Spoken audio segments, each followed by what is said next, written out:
अस्सलाम वालेकुम and good morning जनाब। मैंने अभी अपनी वॉक ख़त्म की है, मॉर्निंग वॉक। यार, आप अपनी ज़िंदगी में से 1 घंटा अपने लिए नहीं निकाल सकते?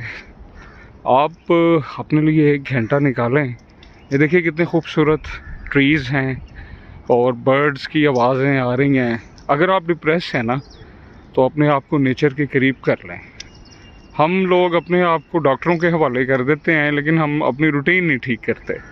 तो आप बड़ा मज़ा आता है इसमें, सुबह सुबह फ्रेश हो जाते हैं, आपका कलर साफ़ हो जाता है।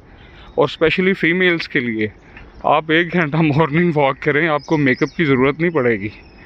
लोग कहेंगे कि आपका चेहरा इतना साफ़, इतना ब्लश हो गया है।